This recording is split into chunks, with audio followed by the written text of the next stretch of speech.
wacana pemerintah untuk menaikkan harga tiket Candi Borobudur menjadi Rp750.000 per orang menimbulkan reaksi penolakan dari berbagai kalangan.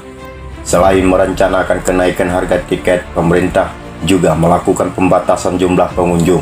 Setiap harinya hanya diperbolehkan sebanyak 1.200 orang. Anggota DPR RI Deddy Sitorus menolak dengan adanya wacana kenaikan harga tiket tersebut. Dia menilai kenaikan harga tiket itu tidak masuk akal dan menyiksa bagi rakyat kecil.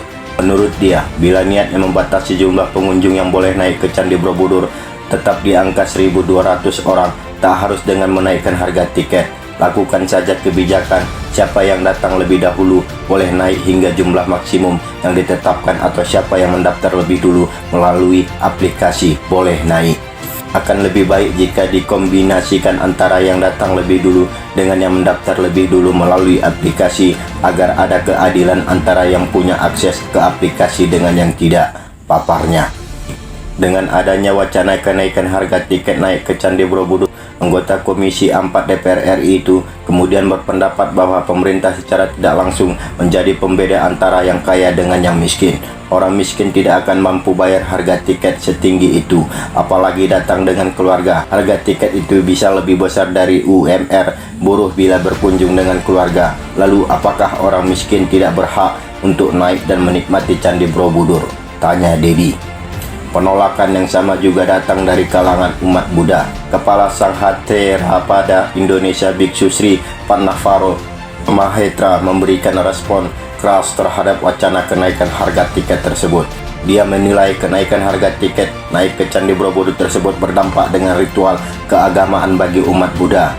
Rakyat kecil sampai meninggal dunia pun tentu tidak akan mampu naik ke atas candi untuk melakukan puja atau pradaksina karena harus membayar biaya yang sangat mahal bagi mereka, Rp750.000 per orang, katanya. Selain menyinggung soal adanya persamaan kesabaran dengan umat muslim yang juga sabar menanti antrian naik haji sampai beberapa tahun, Biksu Sri Padmanabha kemudian mengusulkan jika memang maksudnya untuk konservasi dan pengunjung yang naik dibatasi 1.200 orang per hari, maka bisa dibatasi melalui pendaftaran online. Sehingga tidak hanya yang berduit saja yang bisa naik ke Candi Borobudur. Kalau pada hari itu kuota sudah penuh, dimohon saja naik pada hari berikutnya atau hari yang lain. Kalau pengunjung tidak mau atau tidak bisa naik pada harinya, pada hari lain ya sudah, apalagi pendaftaran bisa dilakukan melalui online, jelas dia. Tetapi jangan hanya yang punya uang saja yang boleh naik, atau dengan jalan lain harus menjadi biksu atau kembali menjadi murid sekolah. Tentu hal ini sangat tidak mungkin. Selanjutnya, diketahui wacana kenaikan harga tiket naik ke Candi Borobudur itu semula disampaikan oleh Menteri Koordinator Bidang Kemaritiman Luhut Binsar Panjaitan. Semula mengatakan pemerintah berencana menaikkan tiket masuk ke Candi Borobudur menjadi Rp750.000 per orang untuk wisatawan domestik. Kami juga sepakat dan berencana untuk membatasi kuota turis yang ingin naik ke Candi Borobudur sebanyak 1.200 orang per hari dengan biaya $100 untuk wisman dan turis domestik sebesar Rp750.000, ucap Luhut.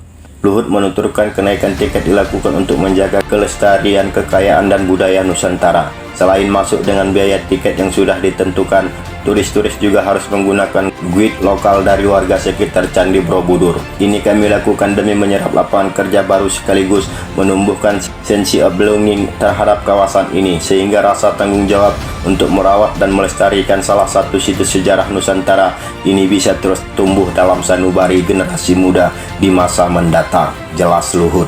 Lebih lanjut, dia menuturkan pelestarian ini adalah prinsip sambatan alias gotong royong yang dipakai untuk mengembangkan Candi Borobudur sebagai laboratorium konservasi cagar budaya bertaraf internasional, sehingga Borobudur bukan hanya menjadi salah satu dari 5 destinasi wisata super prioritas, tetapi juga destinasi wisata berkualitas, ungkap Luhut. Demikian, tetap semangat.